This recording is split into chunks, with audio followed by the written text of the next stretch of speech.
Hello and welcome to Backlot 605. I am one of your hosts. I'm Casey Culderman. Joined with me, as always, is my co-hosts Sam the Damn Lens and Brian Mensing. Wow, I'm getting second chair to Sam now, huh? I was staring into Sam's eyes. He was drawing me in. I don't know what it was, but he was just drawing me in today. It was a moment. It was something. It was something. I don't know what it was, but we're joined here today for our final episode on our superhero non-comic book series for the month of September, as we are getting ready for SiouxperCon 2021 this weekend coming up, Sioux Falls Convention Center, October 1 through 3. Getting that plug out right here up front. And boys, we have some awesome guests here today, because we are joined by returning guests, Tom and John from A Comic Book Look. And Tom, I'm going to throw it off to you first, because you are rocking the Mount Cushmore shirt that is designed by our dear friend, Mr. Sam the Damn Lens there. Tom, how the hell are you? I'm excellent. Thank you guys so much for having me back. It's good to be back at the Backlot 605, hangout sesh. And let's talk about movies, man. I mean, me and Johnny Boy, which you'll hear from in a second, we're big comic book guys, but little do you know, we watch movies every week. Mm-hmm. And John, what is the last movie you watched besides Chronicle? Since we're gonna throw it right into the pit of movies then. Well, you guys, true to form and true to my art, Shang-Chi, baby, the last movie I saw, and it was a lot of fun, and I loved it. But I gotta say, I am very happy to be here. Every time you guys call on us, it's like you guys take me to cinema church, and I learned something new. And last time was a lot of fun, and this time it's fun to just buckle down and focus on a movie, and I'm just like taking it all in, and I just love talking about it, and so I'm looking forward to it. We're gonna chop it up tonight. All right, someone needs to jog my memory though. What was the movie we were talking about last time? Life of Brian. Was it Life of Brian? Python, yeah. A lot of Monty Python. Yep. Wow. So wasn't that like January? It was January this year. Yep. Yeah, it's fun. I'm doing the math here. Like, wait a minute, that was a while ago. Mm-hmm. We kicked it off with the Python Boys. We're now somehow made our way to Chronicle this year. I don't know. 2021's been a weird year. But yeah, let's maybe first start off with a little SiouxperCon stuff here at the top. Again, I mentioned it is this upcoming weekend. For you guys, John and Tom, what do you guys got going on at SiouxperCon this weekend? I know you both are involved directly with SiouxperCon as well. So what do you guys got going on besides just a crazy nuts weekend? Tom, I'll let you go first. Okay, sure. Yeah, so I run the video game, or I help run the video game room. Me, Travis, and Matt. We're a three-headed monster that runs the video game room there. So yeah, we're gonna have 2 Xbox Series X's, 2 PS5s, 5 PS4s, 5 Xbox Ones, 5 Switches. We're running tournaments, open gaming. Once you get in, you pay your $10 to get in, or if you're under 10, it's free. Once that happens, there's going to be a lot of other vendors you're going to want to check out. You're clearly going to check out, some dope panels, which John will talk about. You're going to want to go to the Film Fest, which our boys are, taking care of. But the video game room comes to a place where it doesn't cost anything extra. When you don't have anything else to do and it's not quite time to go to the next movie or your next Dungeons and Dragons game is starting, man, come over to the video game room where we're always hanging out, open gaming. We'll have trophies that we'll be giving out. If you are into Super Smash Brothers or Mario Kart or Mortal Kombat 3 or GoldenEye, we'll be having sanctioned tournaments. We'll be doing we have a Twitch streamer this year, and then he will be doing card breaks for Pokemon cards. So we're going to be doing tons of stuff in the video game room. I hope you guys can check it out if you are able to make it to SiouxperCon. We're going to have to talk about that Smash Bros. Tournament. I hope it does not overlap with any of my film festival duties. Because that's like the only video game I still play, and I whip ass at it. So heck yeah, man. It's the only game that I would ever be confident enough to enter a tournament in. I was just thinking, like, whatever. GoldenEye, you take the odd job off the list? Yeah, so no slaps, no odd jobs, no cave level. There's some particulars. No golden gun. There's some, you got to follow the rules for sure. And yeah, Smash is our biggest tournament. We had over 100 and some people sign up last year. Wow. We ended up having about 70 some play in the tournament. So if you win that tournament, if you get top 10 in that tournament, you have some pretty good bragging rights, man. So yeah, definitely. I think I spoke too soon. I'm not that good. I'm still pretty casual about it. I was the best in my friends group growing up. So Sam's like, I'm gonna rock this. I just got 97th place. Sam, I'll back you up. I'll be your Mickey to your rock. All right. As long as I have Casey in my corner, I might take it all the way. Exactly. I'll lose in the last round, but I'll learn something about myself. You will. You'll fall in love by the end of it, and that's all that really matters. That's awesome. Yeah, on my side of the world for good old SiouxperCon, we're doing panels galore. So we got a lot of cool guests coming through. The cool thing about coordinating the panels is I'm really just like working with everybody else on the SiouxperCon staff team, and it's kind of fun to see what's going on. So the After Dark folks, the video game folks, the overall guest coordinator, and it's just a wide variety. So we're gonna have some of our featured guests doing some panels where you're able to go into a room and just have close quarters with the voice actor of Frieza from Dragon Ball Z, Linda Young, who is a hoot. As an example, we have local folks also stepping up and wanting to do their own panels too. So we got some cosplay ones coming up, and it's a lot of fun. So all of the applications I approved this year. I was very excited about the variety that we brought on board, just to have a little something for everyone. And that's kind of what I was looking for, was that variety. So yeah, I'm stoked. Also, Tom and I are going to be featured on Wednesday Comics Podcast Live, which is happening Saturday night. So that's also really cool. And I was like, oh, I didn't know we were doing that. So yeah, because I was talking to Alex at Rainbow Comics, and Alex was talking to me about, yeah, let's do a show sometime. And I'm like, yeah. And he was like, this Saturday is what I'm talking about, John. And I'm like, oh, I totally thought you were talking about after the con. So we were like having different conversations, and I'm like, yeah, I'll do it. I'm already there. So that's awesome. But yeah, it'll be fun. I'm sure they're doing another game show. But yeah, it's a true SiouxperCon, you guys. It's a good variety. We got the film festival going on. You guys are room 1, so right next door to where I live. So I'll probably see you guys there. That's nice. Yeah. If you guys are just on the fence, maybe of SiouxperCon, you've never been to one before. I've had people, over the last couple of weeks have been asking about it. I'm like, just go for a day. It's $10 to get in, and it is the coolest thing you'll ever experience, because even if you have no idea anything about comic books, video games, anything pop culture wise, you're just going to be fascinated by the people that are there and how much fun they're having. It is a blast. And yeah, we're going to be putting together the film festival for Saturday and Sunday. Sam will be getting an autograph from Mr. Alex Pastrallo, is what I've been hearing. That's in the rumor mill going around, that Alex Pastrallo will be there in person, and Sam will get his DVD copy of Live Free or Die Hard. Yeah. Yep. Signed by Alex Pastrallo. He obviously has nothing to do with the movie, but he loves it. He does. So yeah, please go check it out. Obviously all 5 of us are going to be there all weekend. It's going to be a blast. And not to quickly change the subject, but I'm going to quickly change the subject. We're going to jump into the last time we're covering the box office on this show. And I'm going to leave it at that, because we have news coming out. We'll announce at some point in the next week or so. So very exciting news, but this will be the last time a couple of us will be talking about the box office for Backlot 605. But I think it's an exciting one to talk about, because one of Sam's favorite movies of the year is on here at number 2, and we'll get to that in just a minute. But at number 1 is a movie John said he just watched, Shang-Chi and the Legend of the Ten Rings. Number 1, still $13.29 million.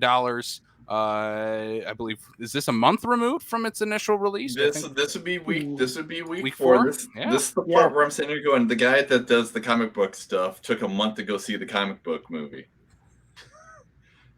Hey, wait for the crowds to die down. I get it. I was about to say, I wish I would have waited for the crowds to die down, because this is like a potential 5-star movie, and I had a 2-star crowd. So it was awful. It is pretty close to being a 5-star movie, and I saw it with a packed crowd. Mm-hmm. What'd you think, John? Well, I loved it, you guys. I mean, I was living for it. It's really funny, though. This is one of those situations, and we have a lot of movies like this, where the main actor is great, But then the sidekick, in this case, Awkwafina, blew him out of the water in my book. I was living for it. And I just got to give a shout out to our boy Morris.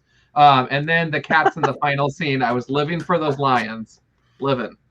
So I was that was the home run for me. So Shang-Chi was cool in himself, but there were just maybe better, more pronounced characters in that movie. Yes. Like Morris, who needs to be in every MCU movie going forward. Yes. More Morris. We need more Morris. I love the fact that what could have easily been a throwaway cameo has its own story arc throughout this movie, and I was so appreciative to actually be able to see that, and I was absolutely blown away by that too. And shout out to Wong, hands down. Wong was awesome. Yeah. Yes. And Abomination. I'm looking forward to more Tim Roth. Yeah. See what he does with it. Yep. I think it's going to be a lot of fun to see where they take the Shang-Chi and the Ten Rings and all those properties moving forward. I hope we also get a little more Ben Kingsley in the MCU. Yeah. I'm waiting for the Awkwafina spin-off series on Disney Plus. Yeah. Yeah. She's got to have one. Yeah. I'm really impressed how well this movie is still doing. I think I think it's going to be interesting. We might need to just take a side-by-side comparison of this and Black Widow just to see what those numbers look like. Throw in the Disney Plus $20 number or $30, I guess, on Disney Plus numbers for that, and see what the numbers really look like for this year. Again, we talked about it and when we did our Patreon episode for this movie, and I'll say it here again. At this point, Marvel, you can kind of put Sam Lenz into a Marvel movie and make him a Marvel character, and you're going to make nearly $1 billion just because you slap that Marvel name on it. It'll be interesting. And I don't even have abs. They would have to CGI those on me, because even with a personal trainer, it'd be like, no, dog, I'm not doing this. They're gonna be like, we don't do vegan abs. Sorry. Well, for the sake of argument, I did pull up the box office numbers as of right now, and Black Widow has currently worldwide of 378.7 million, and Shang-Chi has 363.3. So, without even the $30 aspect of it, I'd say it's faring pretty well considering. Yep. And by the end of its run, it'll surpass that. Yeah. Yeah. I mean, absolutely. 13 million that'd be a great first weekend for most movies that are coming out right now. So I mean, the fact that it's fourth weekend and it's still making 13 million, that's insane to me. So, and was that 300 million domestically, or did you say worldwide? Worldwide. Oh, okay. Yeah, honestly, I thought maybe it would be higher. That's because it actually makes kind of a tough note for Black Widow's suit. I mean, if this wasn't a case and it's making the same box office, maybe it wasn't. You didn't lose out. You just gained on the back end. I don't know. Weird. Yeah. I was gonna say that's the part that's a little tricky, because Black Widow had that $30 premium that people were watching it at home, where Shang-Chi didn't. So, there's more numbers that we can't see for Black Widow. Sony, if you're listening to this, I would pay $30 to see them from the comfort of my own home. Please, thank you. Don't make me go out to Cinemark again. It's not Cinemark I don't like. It's the people that populate the Cinemarks. They just need to have a thing in front of every single door of the theater before you walk in. Like when you go to your parents for a holiday, and you got the basket at the door that says put your cell phone in the basket so nobody can talk on their cell phone or anything like that. Just put your cell phone away and you can have it at the end of the movie. Right. We just need to have a Bruce Campbell across their mouths type of thing. We just need to have Bruce Campbell from Spider-Man 2 at every movie, shushing people and saying they're not allowed to come in. A movie that Sam did not have to pay for, and I think he paid for emotionally, is Dear Evan Hansen. Dear Evan Hansen, $7.44 million for a potential winner of Sam's Worst of the Year, I think. But Dear Evan Hansen, doing okay numbers for opening weekend box office. Also available. Is this on HBO Max? No. This is this I think this is an exclusive theaters. Oh, yeah. Did you go to this? Yeah. So here's the thing. I didn't pay. That's to where go I made see my this joke. movie. I'm like, Sam, you paid money. I love the look on your face though. You're like, did you go to this? I mean, here's the thing. Let me explain myself before I lose all of my credibility. Oh, it's already gone. I don't typically like musicals in general. They're just not my type of movie. But I do like the works of Stephen Chbosky, who directed this. He did Perks of Being a Wallflower and Wonder, both of which are, to me, very heartfelt, well-done movies. My sister, who is a musical fan, wanted to go see this.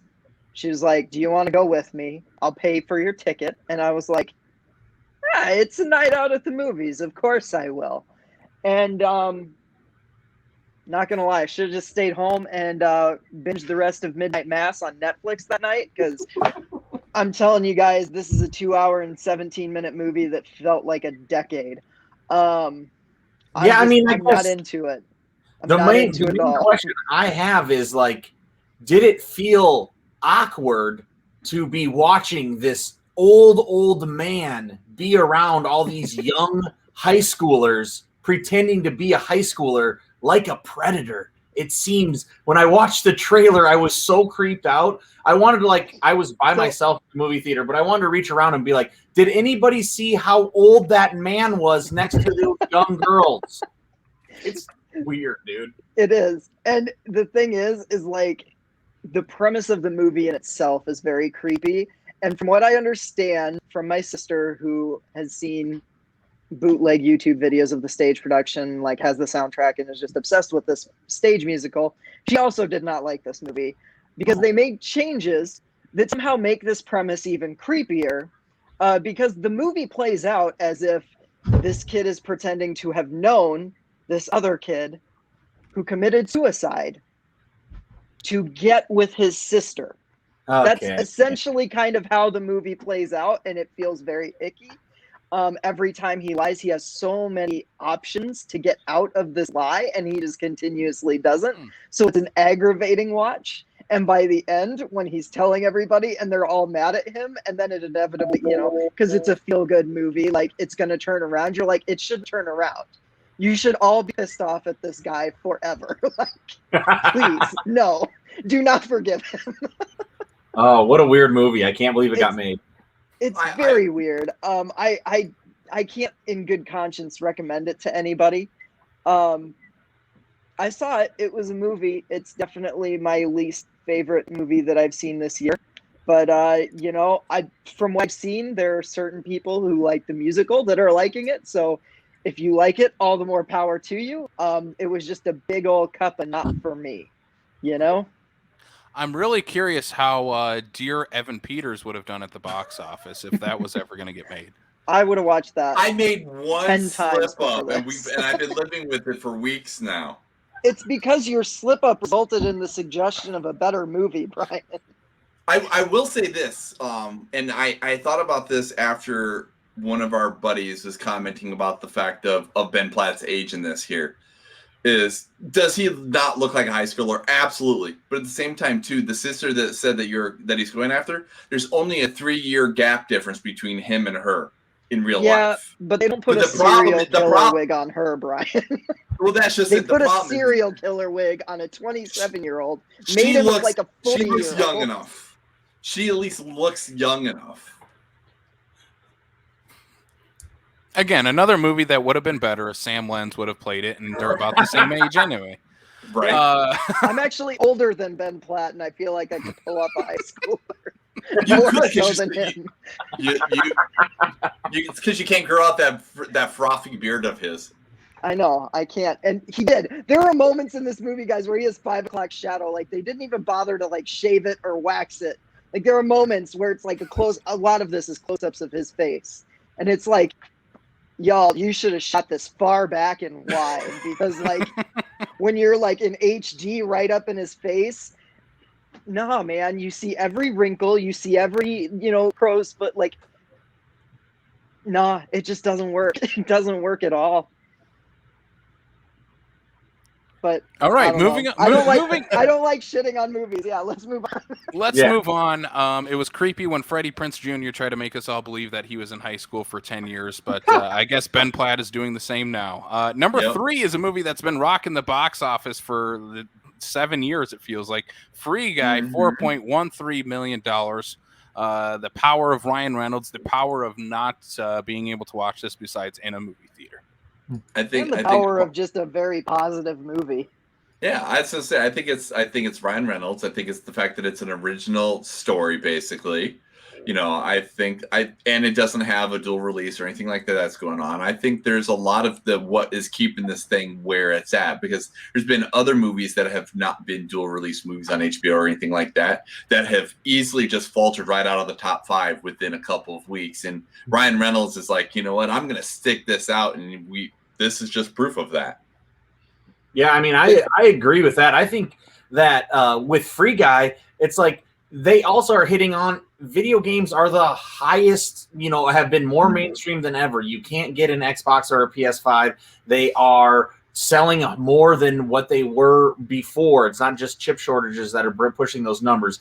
Gaming is super mainstream. And then they bring in YouTubers and streamers into this as well. You get in, now it's not just like, 30-year-old dudes. It's like every kid and teenager also wants to come see this because they heard their favorite streamer might be on it, or they heard there's YouTubers in this video or this movie. I think you have that going for them. And then more than anything, there's no movies coming out right now. So you don't have tons of options. And hey, Free Guy, if that's your only option, I saw it opening weekend. I loved it. I thought it was good. Yeah.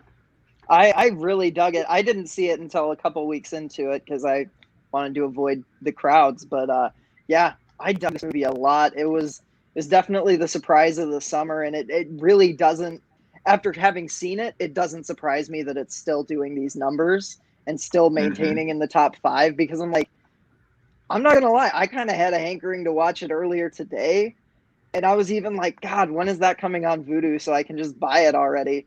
And I seriously considered maybe going and seeing a matinee this week.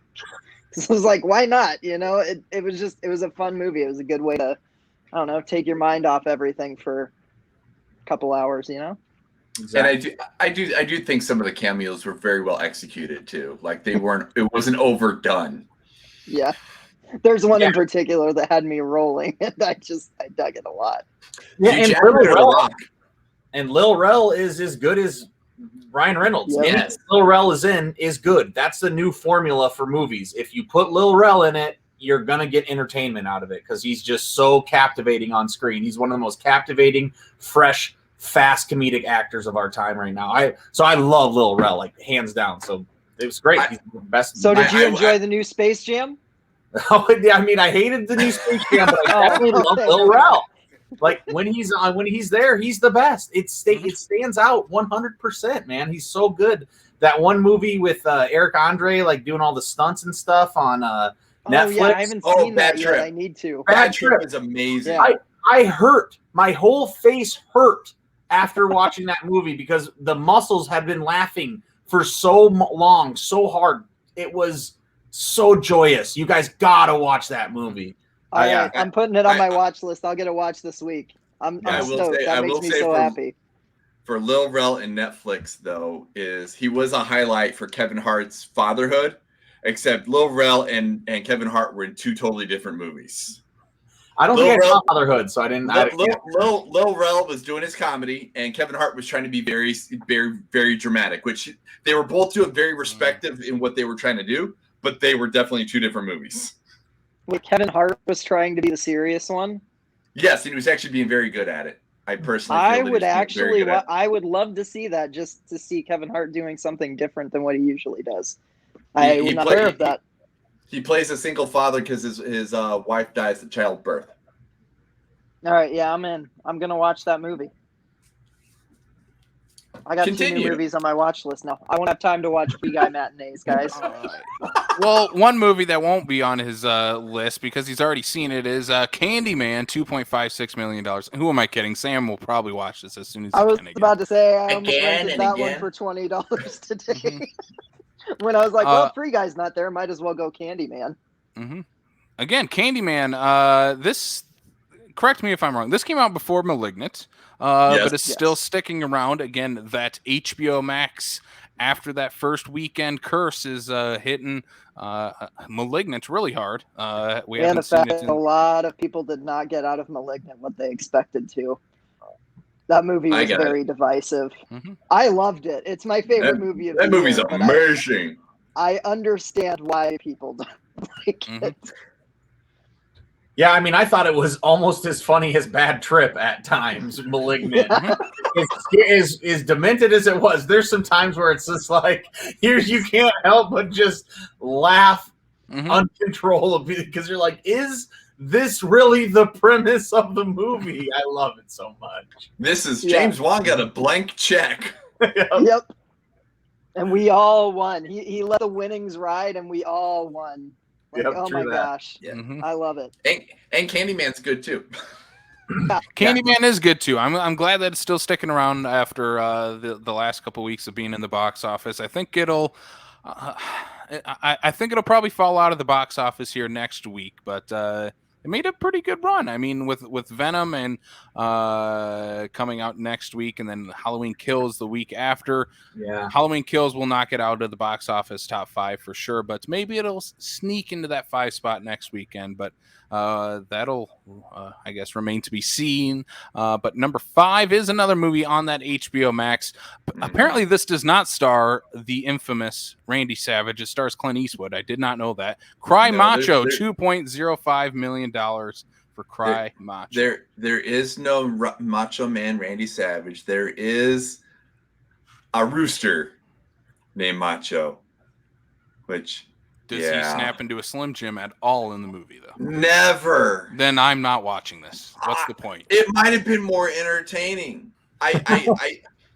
So you've seen this, Brian? Yes, as part of the whole. I've got HBO. I'm trying to. I successfully have watched all the dual release films. Awesome. So I'm like, all right. I guess I'm watching a new Clint Eastwood movie. I don't think I have seen a Clint Eastwood directed movie of his for quite some time. And I guess they're going to find out this is a movie he's been trying to get made for like 30 years. But he must have been bound and determined to be the old man in the movie and whatnot. Just felt he was too young before, so he's going to do it when he's 91. I have a question, Brian. Yes. It seemed to me from the trailer that he made himself the love interest with somebody possibly 40 years younger than him. Is that true? Easily. You're talking about the love interest of Marta when he goes to Mexico to go get the kid. So basically the premise is that Dwight Yoakam, who I was excited to hear Dwight Yoakam was in this because for what I've seen him in stuff he's done, I enjoy Dwight Yoakam on screen. That was the most phoned in thing I've ever heard from Dwight Yoakam. To go get his son from Mexico because he wants to bring him back home and everything like that. His son likes to go do cockfights, and that's where Macho is the rooster. Like, I have no idea why this is even called Cry Macho in the first place. It makes zero effing sense. But in the process of trying to avoid this, like, almost like cartel kind of people coming after them because that's who his ex-wife is now, they end up shacking up in this old dilapidated chapel and come across this lady, and oh my god, so he pulled a Tom Cruise in The Mummy and dated someone 40 years his youth. Yeah, but at least if you look like Tom Cruise, it's like, dude, I would date Tom Cruise. I ain't dating some 100-year-old skeleton with see-through skin. Like, you're a legend, Clint Eastwood. I watch all of your movies. Just please hang up the towel, man, or stay behind the camera. Well, this was him easing back. He didn't have any 3-ways in this movie, from what I understand. This is correct. He's just dating a 20-year-old. The chicken was just watching this time. But I do have to agree with Tom in the fact that in watching this, I love Clint Eastwood as a director. I enjoy Clint Eastwood as an actor. I think he's just getting to that point in his age where he just needs to pick one or the other. And frankly, at that point right now, I'd say is stay behind the camera. You have a good eye. You've been doing this so long enough, whatnot. find somebody to pick up the roles in front of the camera. Yeah. I mean, there are so many established, well-deserving directors who are like, you know what? I'm too old for this shit and have since bowed out. Let's say like Mel Brooks. It was last time he made a movie. Oh, that's right. Because he's like, I'm too old for this shit. Clint Eastwood just needs to say, I need to be done. Agreed. I just hope I make it to 91. I don't even care if I'm doing anything at that point. I give props to this old man to be in a movie and directed at the same time, and while apparently getting laid in every movie too. Well, good for him. Yep. Hey, if you were 90 years old and the only intimacy you had was fake on-camera intimacy, wouldn't you take advantage every time you could? Like, I suppose. It just feels nice to have someone touch and care about you. I'm sorry. This is Clint Eastwood. This is a man whose history transcends him. Chances are that is not a problem for Clint Eastwood. I'm sorry. There's probably still some 20-year-old like whatever that's like, oh, I'm into older men. So it's believable in the movie premise, then I would think. That's true. Yeah. That's true. That's why he keeps writing it in that way. I get it on the side in real life. It happened in real life. But yeah, that's the box office for this past weekend. Cry Macho #5, Candyman 4, Free Guy #3, Dear Evan Hansen #1, Shang-Chi. That is the last time we're ever covering the box office ever. He says that next week. He's like, "Oh, screw it, we're not." Just kidding. We'll have news on that. Speaking of news, let's jump into the movie news for this past week. The one thing that we figured out that is pretty much all that we could talk about. Chris Pratt in Charlie Day to star as Mario and Luigi for his animated Super Mario Brothers movie coming Christmas of next year. This also includes Anya Taylor-Joy as Peach, Jack Black as Bowser, and Keegan-Michael Key as Toad. And interesting. Who was it? Waluigi. Who's Waluigi? They announced that too. Did they? I haven't seen anything for that. I think you're talking. I think at that point you're just fan fiction at this point right now, because that sounds like somebody's going to be like Danny but they DeVito. Also did do Seth Rogen as Seth Rogen as Donkey Kong. As Donkey Kong. That is correct. So maybe it was an It's Always Sunny fan cast, because I thought it was Danny DeVito as like Wario, but maybe not. He would be a good Wario. He's the same height in this movie, but. Man, I am so of two minds on this. I am so happy that they're finally doing a Super Mario Brothers animated movie, because I'm like, duh, you're printing money when you announce this. Like, this just makes sense. Yeah. Charlie Day, I think, is going to be all right as Luigi. I love Charlie Day. I think he's going to nail it. Jack Black is like, yes, him as Bowser. I'm like, yeah, that makes so much sense to have Bowser Jack Black as Bowser. Bowser just needs to break out his guitar and go Tenacious D on them. Yeah, I'm all for it. His castle already looks like a Tenacious D album cover. They might as well just use the synergy, man. They did comment the fact that there's still more cameos and stuff like that to come and whatnot. So we'll just Gas will just show up on as next Baby to Bowser. As yeah. The one I am not sold on is Mr. Chris Pratt. He's lost a lot of his star power shine for me in the last couple years. I'm missing the lovable doofus from Parks and Rec. He's kind of gone macho, and it's making me want to cry. It's making me want to cry macho, because I miss that Chris Pratt. I do not see him as. Bring it back. I don't see him as Mario though. I do not see it. If you told me Danny DeVito is Mario, I'm like, yeah, I see that. Have you seen some of the memes and some of the the photoshopping for this? Yeah, it looks horrible. That's why I'm glad it's animated this time around. But your reasoning right there is exactly why I'm curious as to what Chris Pratt's going to do with this. Because you're right. He got sucked up into the blockbuster machine. Guardians of the Galaxy was both the best and worst thing that has ever happened to him. Because with Gunn's writing, he fit really well into that blockbuster, movie type of role. Without Gunn's writing, all of his personality gets sucked out. You get and Jurassic he sucks. World. And that's where we get the Jurassic World movies. Hmm. No offense to anybody who likes those. I personally like the first one's fine. Fallen Kingdom is atrocious. But a lot of it is just he has no magnetism in those movies for me. I don't get it. I don't know how you take someone who showed us what he could do in like Parks and Rec and in small bit roles and comedies through the years and take all of that personality out. And so here he has a chance to do something different again. And I think he's gonna I kind of hope he rises to the occasion. I hope this isn't a stunt casting like with I hope this isn't a stunt casting like with Scoob, where it's like we're just gonna get big names and hope it works out. Plus he did like some sort of Instagram post. I didn't read it, but like apparently it was really sweet about how he grew up with Mario or something like that. He's a human being. He grew up with Mario, obviously. Yeah, exactly. So fair. But whatever. People were getting all sappy about it on the internet, so I'm like, oh, he must have like some like whatever. He's not gonna intentionally screw it up. So But here's the thing. He's not gonna just take a paycheck, I guess is what I mean by that. Here's where like he even said, where depending on what might come of this here though too, because I saw a bit of that video you're talking about, Sam, and his response was it a video? That, yes, okay. An Instagram video where he said that he stole quarters from a wishing well to go to the arcade to go play Mario. So he's like, I stole somebody else's wishes to get, so maybe stealing someone else's wish is what got me my wish. So what happens when karma finally catches up to me?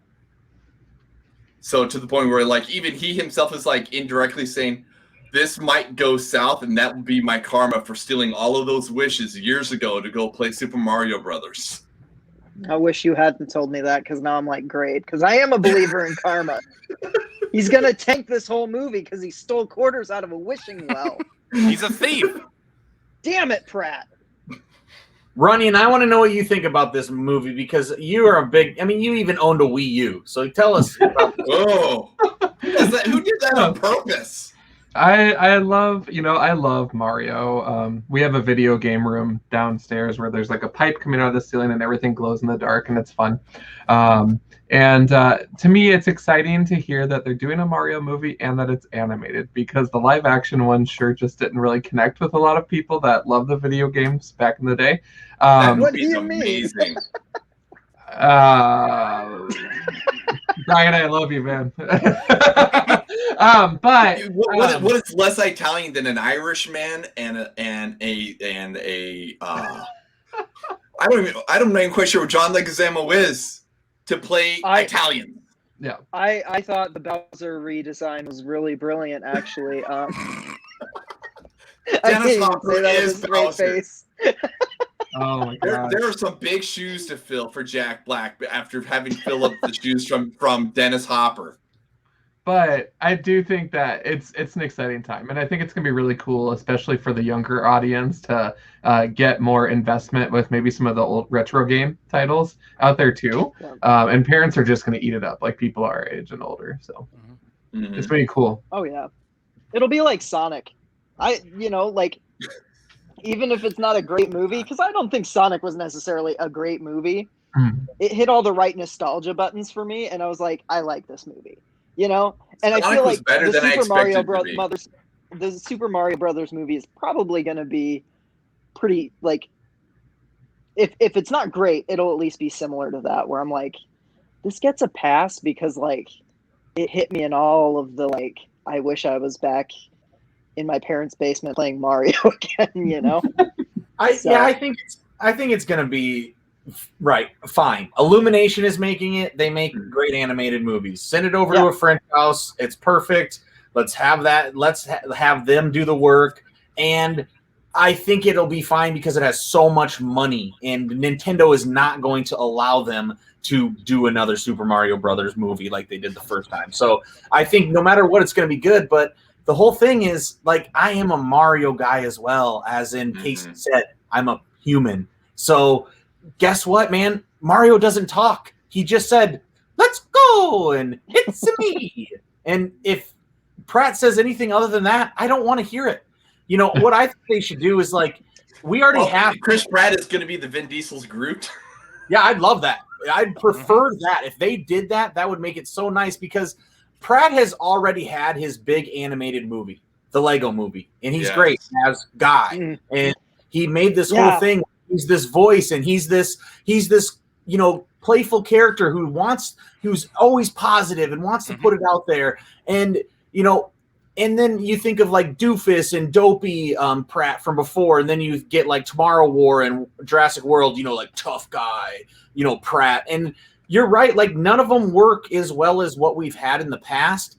And I don't think that we can do, you know, I don't know if it fits perfectly for Mario because Mario is not like Dopey and Goofy. He's not like Luigi. He's the best at, you know, at what he does. There's nobody else like him in his universe that is even halfway as capable as him. He's consistently the number one hero. And I don't know if Goofy, Dopey, you know, Chris Pratt can bring that. And then if he brings us the Tomorrow War, Jurassic World, Chris Pratt, it's not really a Chris Pratt that a lot of us want. So then I don't know. Maybe I hope I'm eating my words. I love Mario so much. I just want it to succeed. And I have 5 people in my family. I have 3 kids. We will all be there together, opening night, in the movie theaters, full popcorn, supporting the industry, spending however much it takes to have my whole family go to a movie these days, which is way too much. But, you know, I will do it for that type of movie because that will be a big event for our lives. Yeah. Very much so. I mean, I'll probably go see this in, you know, opening weekend too, because it's like you said, it's Mario. I know. I as well. I grew up with it. I still remember my next door neighbor having the pre-Super Mario Brothers arcade machine in her toy room, and so we would play hours and hours of that. Amazing. I hope it goes to streaming day and date. To be honest, I just don't want to go to the movie theaters anymore, guys. I like my couch. There's nobody talking next to me on my couch. The only thing I'm asking for is our third act Mario Kart race just to get us to the final act of the movie. That's all I'm asking for. I'm a simple man. That's all I need. If they don't put Mario Kart into this at all, I'd be surprised. You can't do an animated movie that literally, like, animation, you can do anything. Like, you can put anything in your script. Budget is not a big deal. You know, well, it is, but like in a different way, right? So if they don't put a Mario Kart race in this movie, I'm gonna give it 1 star. I agree. I wanted to pull up Illumination because that was one of the things that did go through my mind. It's like, okay, who does Illumination? You know, who's paying the bills, right? You have a shot at this here because Illumination is NBC Universal, which means you do have that chance with Peacock. Oh, sure. So they just better not throw any Minion cameos in this either. Yes, put Minions in it. Put them in a Mario Kart. Have them throw banana peels. We're screwed. Sam Lenz is no longer on this show. He likes cars and the Minions. Get out of here. I do. I like them both. Sue me. All right, let's get to a movie that maybe will ruffle Sam's feathers. It is the movie of the week, Chronicle from 2012, finishing our non-comic book superhero month here as we're leading up to SiouxperCon. Chronicle is the latest movie that we are going to be discussing in this series. Came out in the height of the superhero renaissance that we are still just in the midst of. We're right in the middle of it. 2012 was kind of, in my opinion, that was the big year of, obviously, the Avengers came out in theaters. The Dark Knight trilogy was ending. What else? Amazing Spider-Man, I think, was this year as well. Yeah. We were just heading into a bunch of different changes that we're still seeing, obviously, especially with the MCU and whatever DC is trying to do nowadays after that trilogy. But Chronicle was that little movie that fell into this kind of just perfect time for this movie's release. We were at the tail end also of the found footage little renaissance that we had after Paranormal Activity a few years earlier. And yeah, this movie is just kind of this perfect storm of young up-and-coming talent, both directing, writing, and on the screen, you had the found footage, and you had the superhero, and that's how we get to Chronicle. So I guess let's start a bit with our history with this movie. I'm going to throw it all the way down to on the bottom of my screen. John, first, what is your history with Chronicle? Wow, so very brief. You guys are the first ones to have me watch this ever, okay? So this was a first time viewing for myself. I don't believe that I have seen this one previously, which surprises me because this is definitely something that I would be interested in. I'm glad I checked it out though, and we'll get more into that. But yeah, very brief history, but very. I was happy to learn something new. So, Tom, what about you? What's your history with this movie? Well, it's very similar to John's, which I didn't think it was. Me and John were talking about this movie earlier, and I was like, yeah, I think I remember this. It was, early 2010, something like that, and, some stupid superhero. And I think, there's somebody from the Marvel U in it, and I was like, was it Captain America? But no, it's the, Michael B. Jordan is who my mind had. But I had... Once I started watching it, I told John, I was like, I think I saw this in the movie theater. I go to a lot of movies. I go to one movie a week in the movie theater. It's my favorite thing to do. So I see tons of movies in the movie theater that 9 years later or 8 years later, I may forget that I went to them in the movie theater. And so I told John, I was like, oh yeah, I definitely saw this in the movie theater. And then we're watching it. And then it's found footage. And then it's this, the main actor who holds the camera the whole time. And, I know him from Valerian probably only, and maybe, seeing him in smaller roles. And then Amazing Spider-Man the 2. Green Goblin from the Amazing Spider-Man 2. Exactly, the Green Goblin. I totally. Yeah, you can thank this movie for that bullshit. Yeah, that's right, exactly. And then the found footage, and then after I was about 30 minutes in or so, I sent John a message, and I said, I don't think I've ever seen this movie. And so I was totally wrong. And I think by the end of it, as soon as they were, I guess we're talking about it, but, as soon as they're in the clouds flying around, then I was like, oh, I think I have seen this movie. But it must just not have struck a nerve with me when I saw it. So it really didn't, hit home at all. Mm-hmm. How about you guys? Yeah. Well, when I saw this, I had just graduated high school, so I was still in that angsty teenager phase. So you were Dane DeHaan the whole I time. I liked superheroes. I loved found footage horror, and to hear that they put them together, and there was a kid who kind of looked like I did in high school, kind of angry, and he had the dirty blonde hair in his face, and I was like, okay, I'm gonna see this. And I really loved it. And I watched it I don't know, probably 3-4 times in the years after it came out. I loved it. I had the DVD. And then I just kind of stopped watching it. And I hadn't seen it for probably close to I don't know, 7 years maybe. And I rewatched it. And I got to say, it lost a little bit of its luster for me. And we'll get into that. But yeah. I really did love this movie when it first came out. It was one that I was telling everybody, oh, you got to see Chronicle. You got to see Chronicle. Dane DeHaan's gonna be a star. And then I saw him in the Amazing Spider-Man 2, and I was like, you got to pick your roles better, buddy. Then I saw Valerian, and I thought the same thing. I'm like, okay, you got to pick your roles better. What are you doing? But okay, And then obviously Michael B. Jordan. Cool launching pad for him. That's the one thing that I'll say about this movie is that all the performances the 3 lead performances are spectacular. I have some issues with some of the supporting cast, but we'll also get into that later. So I would definitely say is that I know for absolute certainty I did not see this in the theater. I don't even remember how many years afterwards that I finally got to see it. And I know I'd only seen it the one time, to the point where it's yes, I know I've seen this movie, but rewatching it now for this and whatnot, I'm it was pretty much like watching the movie for the first time ever again. Cause the little tidbits here and there, could almost equate to the feeling of, oh, I saw that in the trailer, or I remember the little bit of the snippets and whatnot. But I mean, for instance, Dane DeHaan, yeah, I absolutely remember that he was the main aspect of this one. Michael B. Jordan, it was a matter of going, oh shit.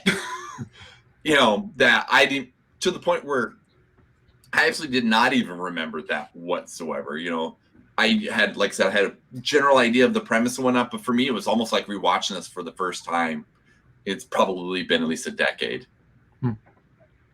My history with this is very similar to Sam's. I was still in high school when this came out. Perfect age to be watching this, because I was also, like Sam, going through that angsty teen phase where I'm like, this is the coolest movie ever. We're getting into, like, the Avengers had, I think, just come out before. Avengers was a couple months after. Okay, I had to look it up. I was curious myself. Yeah, because So it this was was on a March release, I want to say, right? February. February? Okay. Yep. And then Avengers was like April, May. Mm-hmm.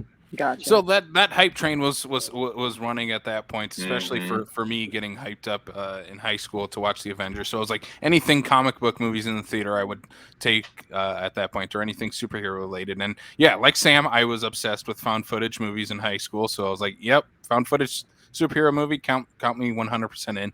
And watching this in the theater, I was like, this might be my favorite movie of the year. Back then, I think I probably put it above it was that and the Avengers, like, were my two favorite movies of 2012. You have so since changed your mind. Probably not far off, actually. I still really enjoy this movie. It is a bit nostalgic because of that, but in the years since, I've watched it a handful of times, and immediately going back to it every time I do, I'm like, Michael B. Jordan's so goddamn good in this. He is movie, like, as soon as you watch this movie, you're like, he is a movie star. You can tell right away that he is the movie star. A lot of people move straight to Dane DeHaan, and I know I did even when I was talking about it. But I really do feel like Michael B. Jordan gives the best performance in this movie. Oh, absolutely. He's incredible in this movie. For sure. And I think Dane DeHaan really shows, too, that he is worthy of playing this. He's pretty much been typecast as this type of role, but I think he always fits that mold perfectly. And I mean, he just has that look, that attitude about him. That's the type of role he's going to end up playing. The third gentleman, is it Matt Russell or Alex Russell? Alex Russell. I don't love him in this movie. He's the weakest of the three for me. And for me, I think he's the weakest of the three. But I think, considering the fact that you obviously, like Sam said, you see the star power that is being born out of Michael B. Jordan, and there's definitely a presence with Dane DeHaan. And I think that though he may be the weaker of the three, I still think he does stand pretty good shoulder to shoulder with those two. Yeah, I also think he's given the weakest. Keep in mind the weakest role. He has the weakest role, the weakest subplot. The love story sort of doesn't work. Just thrown into this movie. I'm like, why is this here? Yeah. Well, I forgot it was in this movie. It doesn't make any sense except for to have the kind of damsel in distress bullshit at the end. For like one scene too. Yeah. Yeah, and it's literally not even like really paid off that much. But as far as like, he doesn't have a great arc. Like, his arc in the movie isn't great, but the way he plays the character, like, I knew guys like him in high school who read like one book on philosophy and then were the all-knowing, like, this is high school, man, it'll pass type of people. And it's like, dude, fuck you. Like, you were that guy, weren't you, Sam? No, but I definitely hung out with that guy, and that's how I responded to him every time he tried to pull that shit on me. Because I was like, no, don't, like, no, I don't need, like, I'm trying to be angry right now. Leave me alone. But I was Dane DeHaan. Just without the powers. Yeah, without the powers. Thank God. Yeah, oh my God. That third guy, the best part about him is his wardrobe. He looks cooler than the other two. So then you're like, oh, maybe he is is he a better actor? Oh, no, he just has a better jacket. Yeah, like when he's flying around in his cool, like, flannel jacket, you're like, yeah, that's the guy in this trio that I want to be, because he looks the most badass, like. In high school, you want to be Michael B. Jordan's character.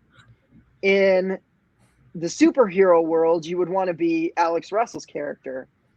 And at no point in your life should you ever want to be Dane DeHaan, which is why I was so dangerous when this came out. Because like, Dane DeHaan gets me, and I was like, I look at it now, I'm like, oh God, no, I should not have been thinking that way. Yeah, You know? and you definitely look at this movie and go, "This was your audition tape for Spider-Man." Oh yeah. Yeah. But I mean, swinging back to Michael B. Jordan, I think some of the scenes that really stand out where it's like, oh yeah, dude, this dude is next level stuff. Is anytime he tries to talk about his home life and with his dad, he's like, dude, I think my dad's like getting cheated on from my mom, and he's trying to like play around with it, but really he's trying to like connect personally with someone who's pointing a camera at them, which he definitely doesn't appreciate, and he just wants to be friends, and you can like see that in him. So much so that he's like, nah, you know what, forget about it. I'm just gonna stop. But then after a break, he continues on because he wants to talk about it so much. But like that whole, I don't know if those other two actors could have conveyed that as much as that understated acting that Michael B. Jordan brought in this. And I think that's where you see like, oh yeah, dude, this dude's a star. This dude needs to be getting roles. Mm-hmm. Well, there's a reason I think that his career has launched further than these other two. And I think it's just because the raw talent was there from the beginning. You know what I mean? Like, and not that the other ones don't good film have it. choices. Yeah. Yeah, and he obviously has picked better movies in general. Alex Russell, I think he's done some TV. The only other thing I believe I've seen him in is the remake of Carrie, where he's playing the John Travolta character. And he's good in that, but the movie itself is just like, I mean, it's the same thing as Carrie with different actors, So, but he's fine in it. Like I still think Chronicle is the better of the two, but I would like to see him start popping up in more things because I do think he has potential to be something great. And I do think Dane DeHaan does too. I just think at this point, it's like, dude, get new agents or something. Come on, I will say this for Dane DeHaan though, just for the sake of like the two ones that we brought up here is Spider-Man and like Valerian. If you're looking at somebody like, what kind of movies do I want to be in? We didn't know what train wreck Spider-Man was going to be at the time he was cast in Spider-Man. Yeah. So if there's performance isn't necessarily bad, it's just that he goes from 0 to 60 in the course of 10 minutes in that movie. I was just going to say, I like him as Harry Osborn. I think he's pretty good. He's just in a movie that's 7 different movies in one. Yeah, and that's just it. That's what it's like. If you're Dane DeHaan and they're like, hey, there's this huge superhero craze that's going on, we want you to be Harry Osborn. That's going to be the kind of thing you're not going to say no. And then I also look at like Valerian, for example. And who's making Valerian? You don't know that's going to be a train wreck waiting to happen. You're looking at going, I'm going to make a Luke Besson movie. I'm going to be making a lot of his stuff is very good. And exactly. Valerian has good moments, but I think the fundamental problem with it is that I feel like Dane DeHaan is actually miscast in that. But that's what I'm saying though is the thing that, hey, we want to offer you this role. You're like, I'm going to make a Luke Besson movie. Why would I say no to that? I think that's where it's not necessarily the bad choices per se.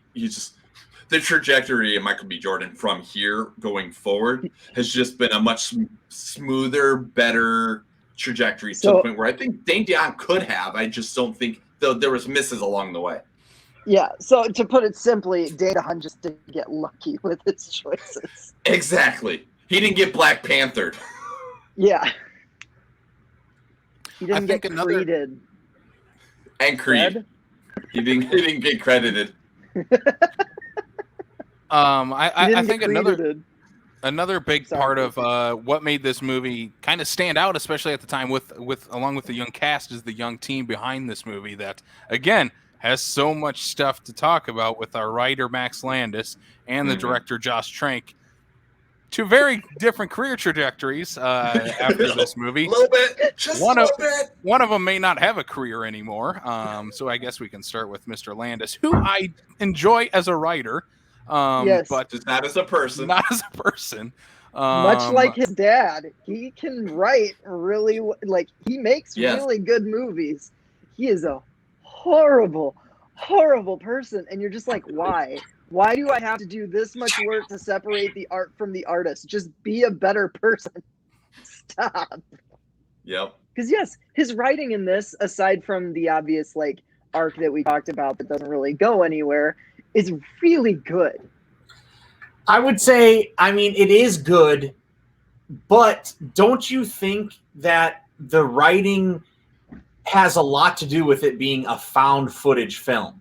If this wasn't a found footage film, so you just shot it like a normal film, you know, they don't explain where they got their powers, nothing. It's all really easily written out, so they don't have to go into it. Every time they search it, it's a really easy way for them to be distracted away. You know, the police officer from 100 yards says, "Hey, get out of here, kids." And then the next time it's just grass. And then it's like, well, we just don't care. I think some of that, there are some holes that way where it's like, I get it. They want to, it's already the superhero, you know, abundance of movies is already upon us at this point. You know, they don't want another origin story. But at some point, I feel like the found footage is doing a lot, making the writing a lot more clever than maybe the writing is. And you know what? If Max wrote it where he, you know, where he's writing all of the found footage stuff, then you know what? Hats off to him. I don't know. I just feel like maybe the director was figuring that out a little bit along the way, though, because a found footage film has to be such a director-centric type of movie to make it work. So I don't know. I'm with you, right? I mean, we all hate Max. You know, he's a terrible person when it comes to, you know, his political arm. You know, he's just social. I mean, how he is towards other people. But you know, he's John Landis's kid. Okay, I mean, there's got to be a little bit of magic in him, and we know he wrote like good movies. So I can totally see where this is. He took the superhero trope, trying to put it on his head, but I just don't know if that found footage makes him seem more clever than he is. But I don't know. He is definitely more so a premise guy as a writer for me. Like he comes up with these incredibly creative premises that have good writing around them. Like there's not a movie he's written that I don't at least enjoy. Like American Ultra, I think again is a premise-based movie that I enjoy. I think it could have used a better director, but or like Victor Frankenstein. Could have used a few more rewrites too, but I do love American Ultra. Yeah, I enjoy that movie. I enjoy Victor Frankenstein. I like Bright. No one likes Bright, but I like Bright. I like Bright too. Bright. Okay. Yeah. Bright is actually really fun. Like I don't care what anybody says. Yeah. I think a lot of people hate that movie because of Max Landis. Yeah. Look, I get it. I totally get it. It's from Max Landis. It's David Ayer's follow-up to his Suicide Squad movie, which was not well received. That movie, people were gonna hate it no matter who. Like, no matter how good it is, people were gonna hate that movie. I like that movie. I think it's fun, and I think it's another good example of like Max Landis taking, like you said, a high concept and building a movie out of it. A flawed movie for sure, but a good one nonetheless. You know. Well, here's a question that I have with the making of this movie. Is do we have a script first before we start trying to build the movie out of it, or do we have the story that the script is being based off of? To the point, was this originally written as a standard type of film that that the director goes, I think the best way to tell this story is through found footage, to the point where there is chopping and adjustments made to the script after the fact, because the way this is kind of told in certain aspects of it almost feels like the found footage aspect of it was birthed out of what was written on the page. From what I remember, it was originally a found footage concept, is what I remember from Max Landis talking about this movie. But again, I think a lot of the credit for it does go to Josh Trank as well as the duo working behind this movie. I think having the found footage aspect is definitely in the hands of Trank, where the writing and story is definitely in the hands of Max Landis. I think you can kind of see that in the movie, and I think it's a really good balance between the two. Like even going off what Tom was saying of how they use found footage in this movie to tell the story. Again, if you told this in just a linear story shot normally like any other movie, this would not be very good. It'd be a pretty boring superhero type movie. It is definitely hinging on that found footage aspect to tell most of this story, even if there are some plot holes dealing with the found footage aspect of this. But I mean, Josh Trank, I think in this movie really showed a lot of people at Fox too, that he can make a superhero type movie. And then we saw how that turned out. I think Fox. Speaking of another movie, you can thank this one for. Fanforstic. There's definitely elements of why you can see why Fox is like, yep, that's our Fantastic Four guy. Especially when they're in the cave and they're messing with the unexplained alien maybe type rock that is there. It's like, yeah, this looks like your Fantastic Four movie that you made. I would argue that the stuff that he carries over into his Fantastic Four movie from this one is the best stuff about that movie. The body horror, the idea of you like getting these powers and not necessarily knowing what to do with them. All of that stuff is very interesting, and that's the good part of his Fantastic Four movie. The unfortunate thing about that movie is it's like literally 20 minutes in the middle of the movie, surrounded by whatever the hell the rest of it was. You know, like a movie that literally has a black screen pop up, and they're like, "Yeah, this is where we forgot that we were making a movie. Here's the rest of it." Yeah, that time jump to me is just. I will have to take your guys' word baffling. for this. Oh, we're covering Fanforstic some point on this podcast, Brian. Damn it!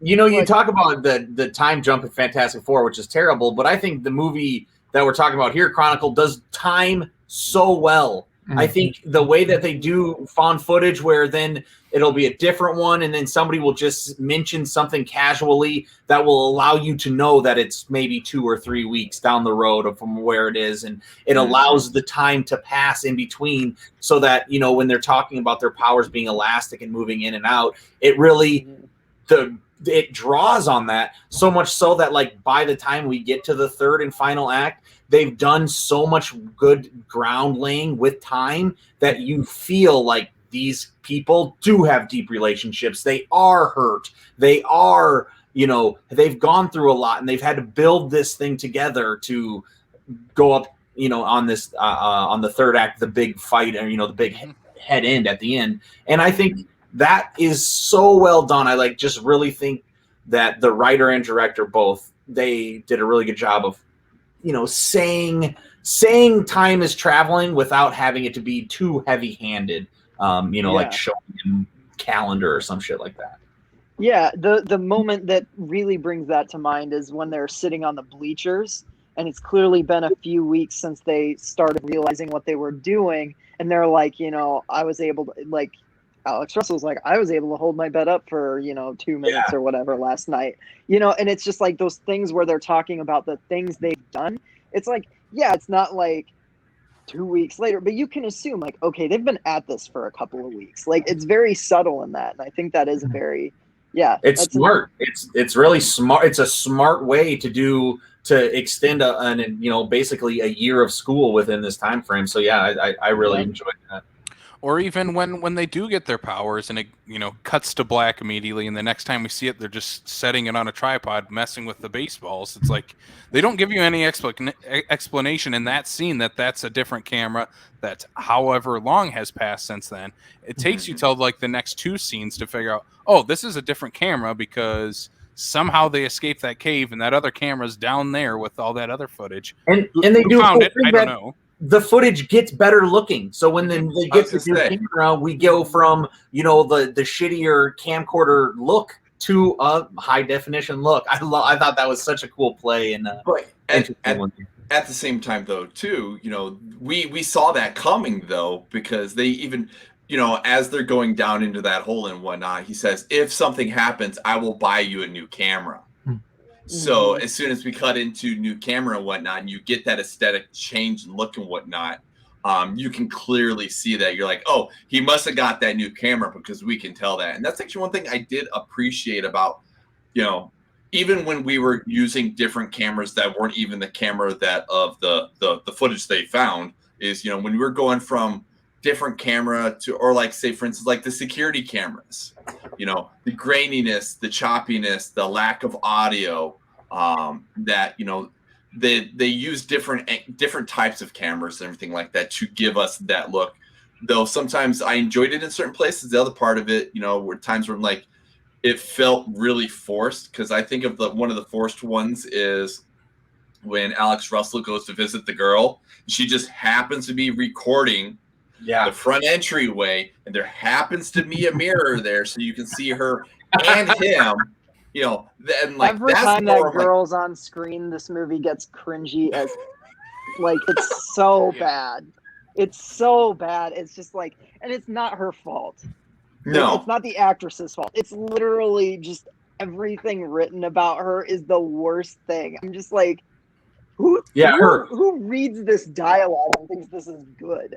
Like, who looks at this camera angle and goes, yeah, a high schooler would have that perfect angle set up in a front thing, just waiting for like this guy to knock up. Like, no. Her whole Every time that personality. comes up, I'm like, get out of here. Yeah. Her whole personality is, I own a camera. And Yes. wow. Yeah. I own a camera and I'm going to make fun of you for being into philosophy. You're not better. You're walking around with a camera at a rave. Like, you Also, shouldn't be isn't it- making fun of anybody.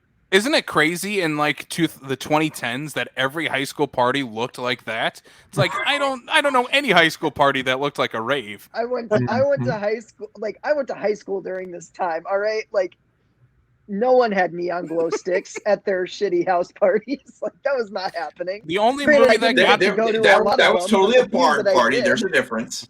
The only movie that got it right was Superbad, with the three guys just cracking a beer in their basement, and that was it. Yes. Instead, That was you the have only like type of party I ever went to. you have this and what's Project X. I think might have been the same year as this, Yeah.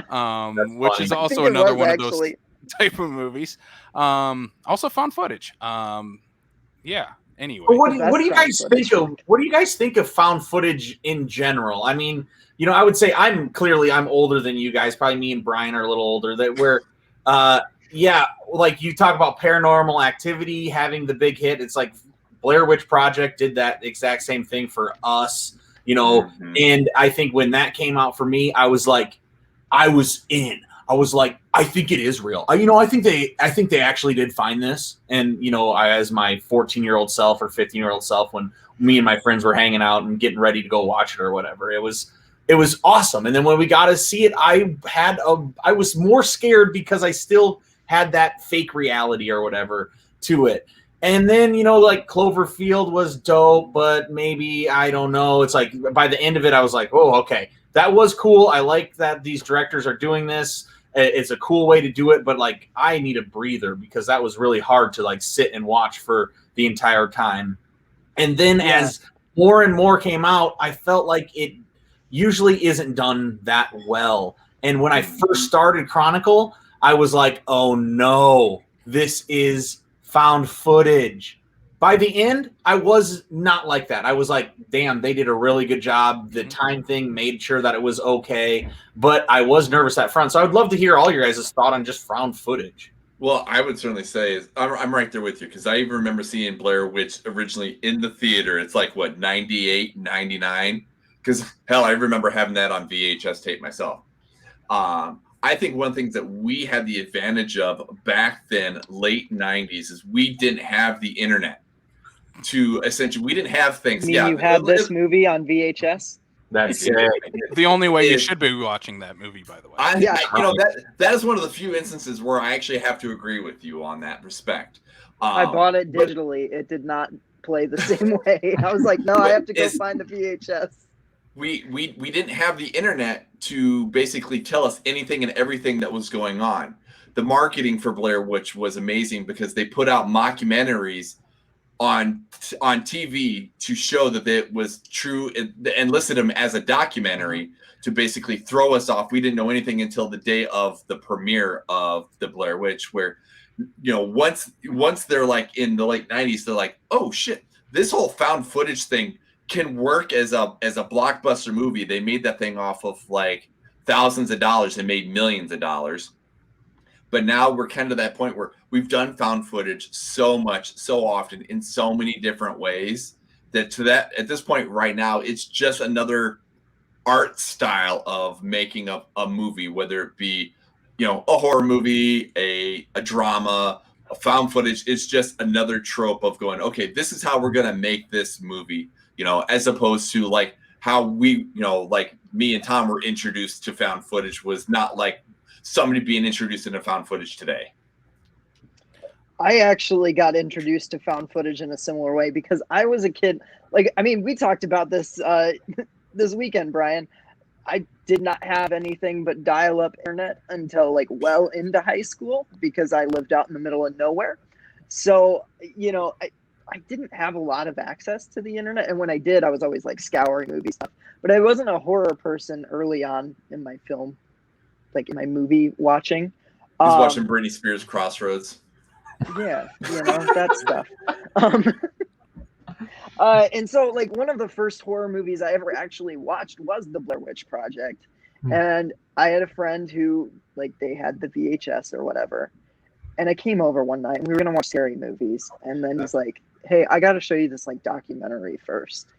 I'm like, we're going to watch a documentary. He's like, no, like, it's a scary documentary. And I'm like, okay, what, like, I don't want That's to watch perfect, Sam. Oh, man. Yeah, and so like I was so like, why are we watching this in the first place anyways? And he puts it on, and that movie scared the shit out of me. Like, I was shaking when the credits rolled. And I spent the next like using my slow as hell dial-up internet connection to research everything about this movie, and then of course through that found out like, okay, this is what happened. And I love it. I just love it because I didn't see it until probably, God, it probably would have been like 05, 06, somewhere in there. You almost watched 10 years removed. It was like, yeah. But it was like, it's like if someone had watched The Sixth Sense a decade after that movie came out without knowing the twist. Because I just genuinely didn't know anything about this movie. I had missed, my parents weren't horror people, so I just missed the whole Zeitgeist when it happened in 1999. And I got that. Yeah, it was awesome. And now I have the VHS and I pop it on every once in a while because it's like, God, I love this movie. So I dig found footage when it's done well. There's plenty that is not.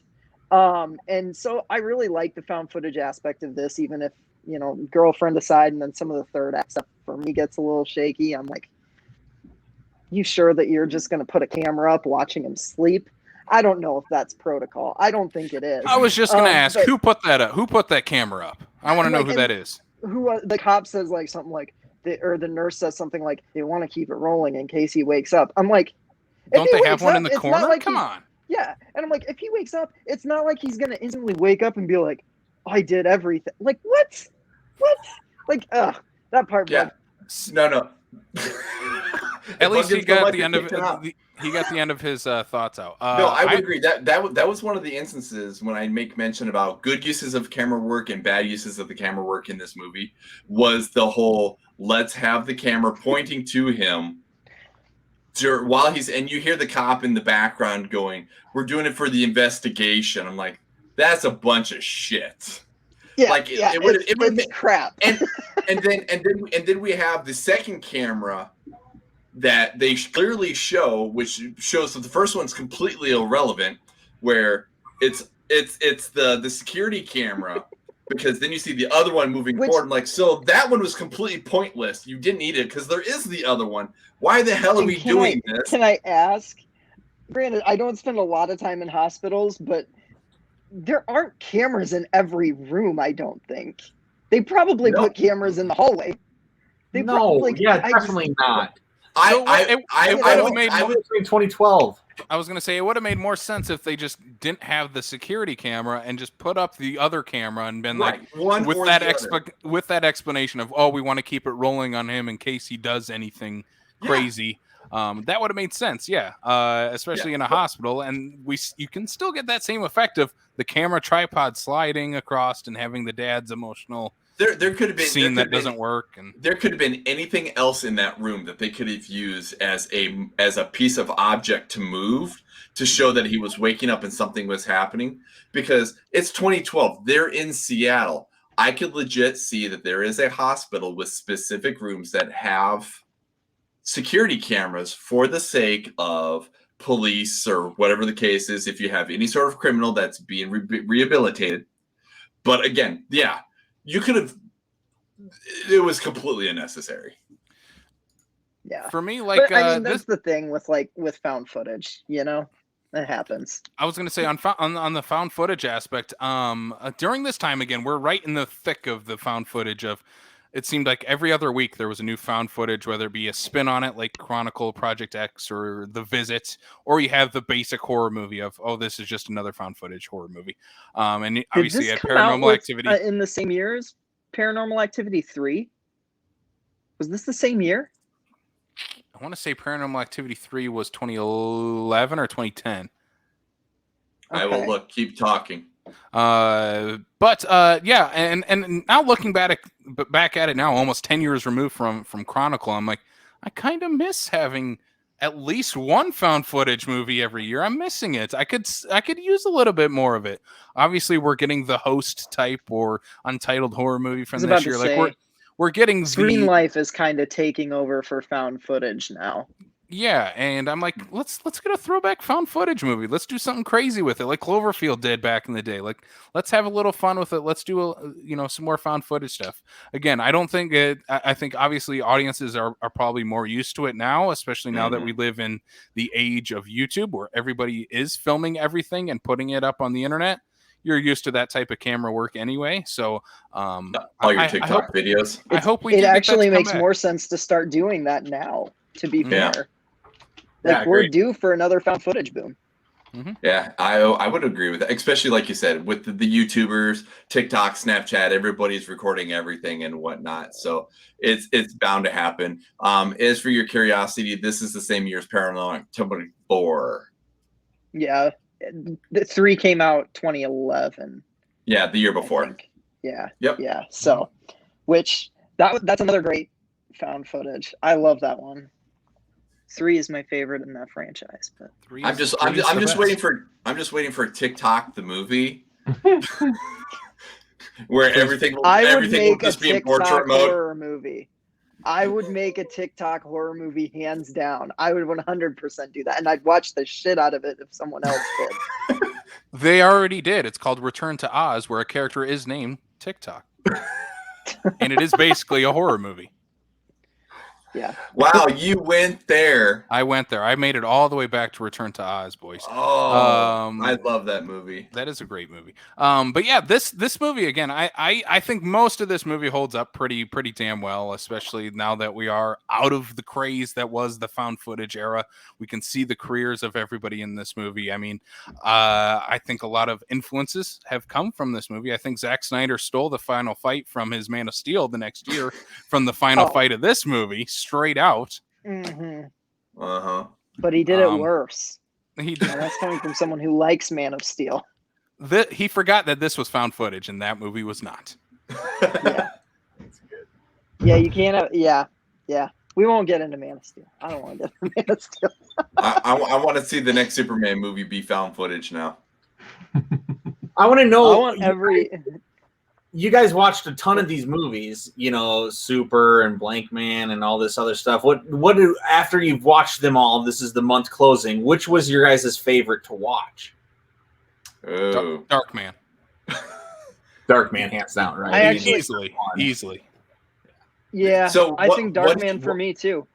What he's saying, what these two are saying, Tom, is that their favorite movie out of this entire month is a movie that I had to get them to watch because they had never seen it before.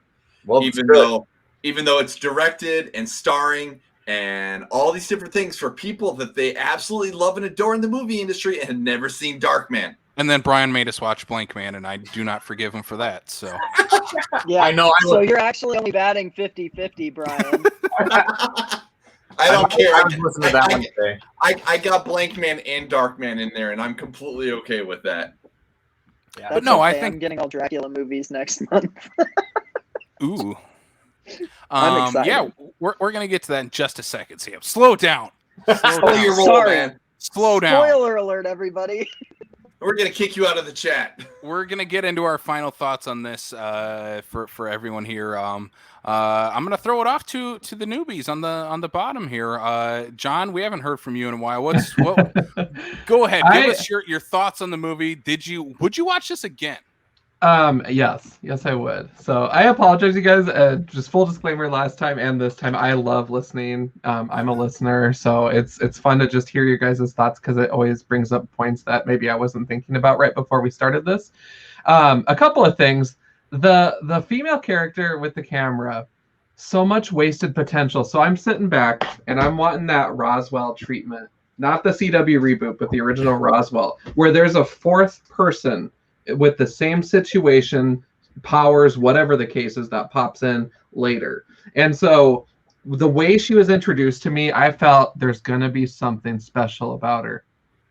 Nope. And it was the most underwhelming not reveal that ever happened. And I don't know, maybe I'm expecting too much formula from that, but I was just hoping, because the character Ellen with his camera and the angstiness and everything, it brought back a lot of that was kind of like me in high school too, so Sam, I appreciated that. Yep.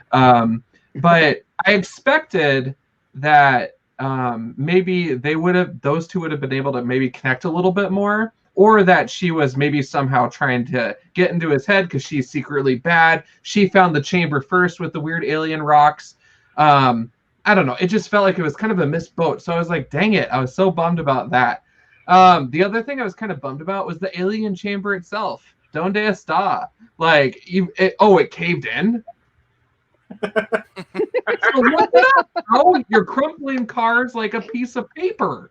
Unbury it. Yeah. I don't know. There was a lot of why are we letting this stop us if we're flying across the world and we're You bring up very valid point. Mm-hmm. I did think about it as one of those quick thoughts, and I moved on and whatnot. But I'm like, it's a very valid point. I'm lifting small buildings. Why can't I unclog the hole? Right. Right. You know what, guys?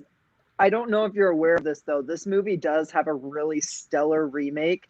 Have you guys heard of the 2017 Power Rangers?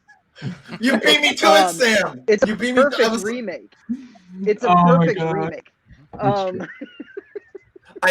When we get to the hole and they get it down there, I was like, I've seen this movie before. It is very similar. That's weird, Sam. I mean, it is very similar. Now that you're saying this, it is strangely similar. When I was watching it I here walked the out other of day, the Power Rangers movie, and I'm like, that's the movie I kind of would now, having watched Chronicle, and it's kind of diminished a little bit. I'm thinking of Power Rangers. I'm like, that's my Chronicle. Power Rangers is my Chronicle. Now I want to see Power Rangers found footage. Heck yeah. But, honestly, the found footage, I thought it all worked very well. I loved it. I went into this movie absolutely knowing nothing. So, again, you guys are always teaching me new things. And I had such a blast with it. I did not see Ellen going dark. I was kind of like, oh, okay. And then everybody started dying, and I'm like, oh, okay. So I'm just kind of along for the ride. I loved the the talent show moment. The energy about doing something cool in front of your high school peers. That was a moment that really took me back. I was a band nerd in high school, and so when you do a bomb performance and everyone's like, oh, that was so cool. And when you do it at the football game or whatever, it just made me happy. And so I feel like the writing there in terms of capturing a circumstance or a moment that we can relate to as viewers, in that moment was good. All of them maybe not so much, but that one was really cool. Having that glory moment, the cards coming back to his hand was sick. How they were just dorking around with their powers, having fun with that whole routine was a hoot. But yeah, I don't know. There were some great notes in there. I was pleasantly surprised, you guys. I had no idea what I was getting into, and I really liked it. So. I was just gonna say the scene in the I would assume it's probably like a Toys R Us type store. Is I'm like, so when I was in high school, I would have been that those guys of just going Yeah. to the toy store and messing with people because we think it's hilarious. And I think and again, those are the strongest aspects of this movie, are those type of scenes where it's just showing the three boys as normal high school kids that all of a sudden have telekinesis and have superpowers and can do all this crazy fun stuff, or like them flying up into the sky playing football up there just because they can and they think it's fun. And I think, again, that is the strongest aspect of this movie, and one that's what makes this movie still hold up in many respects. I think there is some pacing issues, and it's mostly because of the female I guess love interest that is just there to have another camera during certain scenes. They That's might all as she's well just named her character Breaks, because that's what happens whenever she comes on screen. The entire movie just stalls out. It's like, Didn't you know she's credited as just camera too? is she really? No. No way. I didn't even see that. That's a great It joke. would have surprised me. It would have surprised That's me. I don't awesome. even know what her character name is. And also, Oh my I think God. there's one aspect of this movie that has bugged me every time I watch it. It's that I think Michael B. Jordan is so damn good in this, and his relationship as a character to Dane DeHaan is the most fleshed out and the most like has the most there. And when his character does die, it's like I feel like the movie deflates, and I don't think it's just because you're just upset because he's a great character to watch on screen. And you're just upset that he's gone. It's like, no, he's the emotional arc that we need by the end of this, because I don't get it between the two cousins. He should have been in the fight. Yeah. Yeah, exactly. I think They it should have been the other way around. They should have reversed it. Yep. Exactly. Yep. Hmm. Yep. So And who knows? Maybe we would have had a happier ending, because it would have been Michael B. Jordan trying to go up against him and trying to explain to him, this is his family that has died out of all this. That I think there was definitely a lot more potential you could have gotten out of that last bit if it would have been the roles reverse. Plus, again, the part where it's like I felt like I was watching this movie for the first time again. We get to that aspect of I'm like, no, God dang it, I do not want to be seeing Michael B. Jordan dead. He needs to be throughout the rest of this film, because he is that undertone to the entire film that is what's keeping this film elevated. And I do feel that there is a little bit of that deflation after the fact, that because he's not there. Mm-hmm. Yeah. But yeah, I think agree. this movie overall still really holds up for me. I think there is, again, a few things that hindsight could have changed, but I think this is a massive launching pad for so many people that are still sticking around today. And it's kind of just interesting to see where they're all at. I would love to see maybe this idea explored somehow, some way. I know that there is a sequel script out there on the internet, but I don't know what else you could really do with this. I think it does hinge on this kind of magic in a bottle factor of this cast from 2012, the people behind the scenes that came together just kind of for this one movie, and that's all they did together. And that's all we got from the Chronicle series. So that's I guess hindsight being what it is. I'm all right with that. I have an update to something you literally just said, because I got curious when I was watching this movie the first time. As of August of 2021, a female-led sequel was officially announced by producer John Davis. So it's on its I'll way. watch it. Camera 2 is returning, watch boys. As long as it's not that character, I'll watch it. Oh God, please no. Like they can they can put the actress in it. Just give her a different character. Well, I was gonna say, as John so well said, here's camera 2 becoming that fourth man. It just took us 10 years to get there. Well, unbeknownst to us, the first movie is just acts 1 and 2. Yeah. Because clearly we haven't learned anything from movies like Anchorman 2 or Zoolander 2 or Dumb and Dumber 2 or whatever. Yeah. 10 years later, sequels always work, guys. Always. Yes, they do, right? All right, let's get into. I like this movie. Oh, sorry. Let's get into. No, I was just gonna go ahead and give your thoughts there, Sam. I was just gonna, my final thoughts. I like this movie. It's good. It's fine. There are some really inventive things. Like I said, the 3 performances from the leads, I absolutely adore. I think there are some missed opportunities in the narrative parts. And I gotta be honest, we didn't touch on it, but do not like Dane DeHaan's death. I know you're not supposed to like him, but like I didn't like how he was written. I felt like it was very one note. His scene in the hospital comes off as very like over the top and disingenuous, to the point where I was just like, this movie just has like a mean streak where it's like they just keep piling on Dane DeHaan, and like I get it because you want to make his transformation believable, but I just felt like it almost was overkill in a sense, especially that last scene in the hospital. Like it just takes me out of the movie when he's literally like his son's in a coma and he's pointing at his face and screaming at. I'm just like, this what, you know? And then you have the cool moment where he like reaches up and all the shit breaks loose, and that's all cool. But like there are just moments in the movie that kind of take me out here and there. So I gave it a 3 out of 5. It's fun. But the only part that sucks about that, though, Sam, is, you know, as much as they are piling on him, that in regards to especially the father-son aspect of that, though, is that the part that is unfortunate to say is that those people really do exist. Oh, I know. Yeah. I don't know. It just seemed like his character was already at the breaking point. It didn't need another layer. Yeah, exactly. Like, I feel like he would have woken up and still been just as angry, just as pissed off, finding out his mother had died, all that. Like, you didn't need to have the scene of dad screaming at him to, you know what I mean? I don't know. Maybe that's just a me thing. It did. It felt like it had already brought him to the breaking point. I feel like that was the scene where he was literally robbing the bank and like he threw the, like, I mean, he's already becoming kind of a violent maniac, and then you do I don't know, it just went too far for me. But that said, I do like this movie a lot. I think it's one of the more inventive both superhero and found footage flicks to come out, and despite its flaws, it does something different, and I really admire that about it. So I dig it. I'm kind of glad I bought it because I could see myself like rewatching it in years to come, because I had long sold my DVD to like Last Stop, so I bought it digitally. I could see myself revisiting this in a year or two.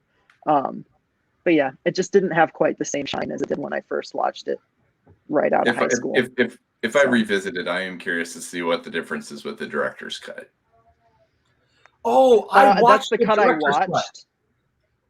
That's what I watched too. Yeah, so I was going to ask guys, what is the differences? So clearly there must not be enough difference, because I watched the theatrical one and we never brought anything up. I was going to say, I've watched the director's cut once. I don't remember any big differences in between the two cuts. I think there are just a few scenes that are extended, to be totally honest. There might be a few like dialogue-y scenes that are added in, but from what I remember, because I watched the director's cut this time too, it's pretty much the same movie, just with like 4 extra minutes, I want to say, added to the runtime. So there's no big differences. Because I was excited. I saw the director's cut. I didn't even know what happened. So I was like, yeah, I'm going to play that one.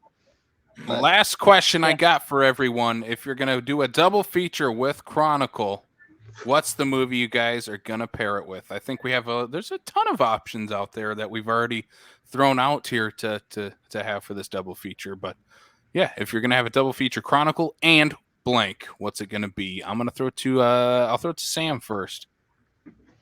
Okay. So mine's going to be out there because they're not tonally or even genre-wise consistent, but I would put this with another found footage flick that I absolutely love from this era. I would pair it with Paranormal Activity 3. Both of them were really cool theater experiences for me for different reasons. Chronicle I saw in kind of an empty theater, and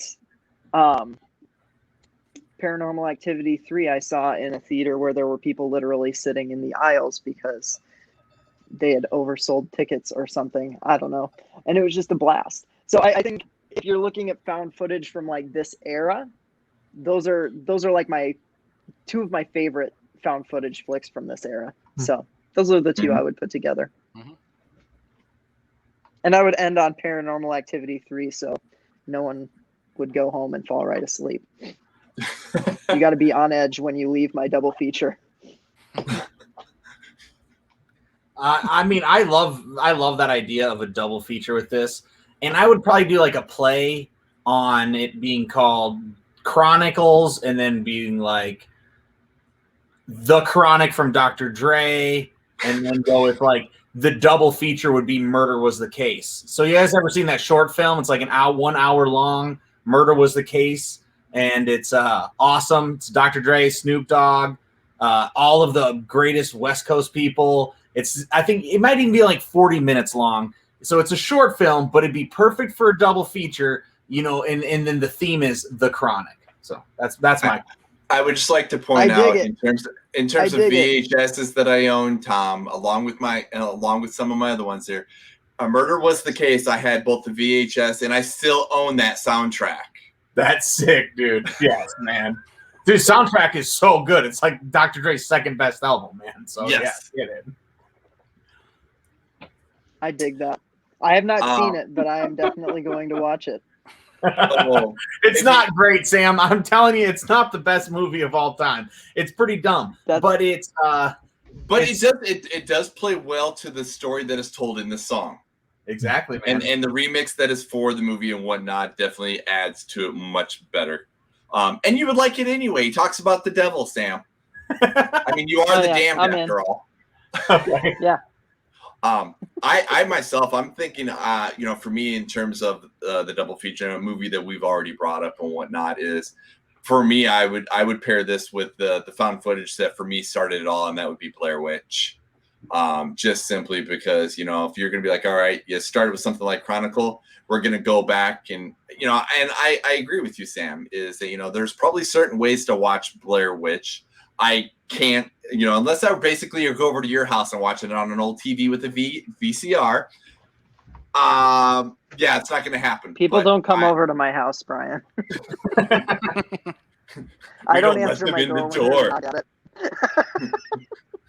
I don't know. I don't have friends. But yeah, I would honestly, I would say it's Blair Witch, because there's something about that movie that is very eerie, even to the fact that this many years removed, exactly, that it is fake, everything like that, but it's still, it does get you to the core.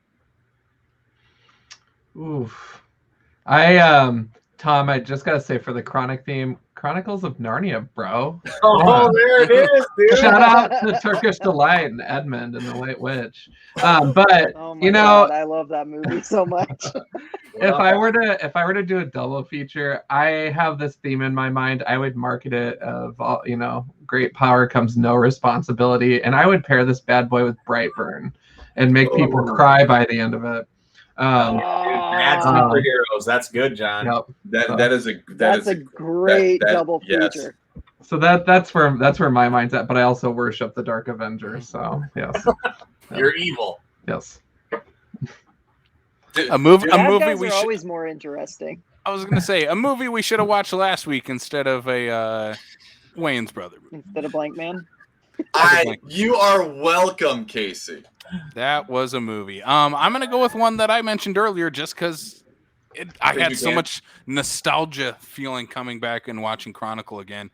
And this is a movie I have not watched since I watched it in the theater in 2012. Project X probably doesn't hold up at all.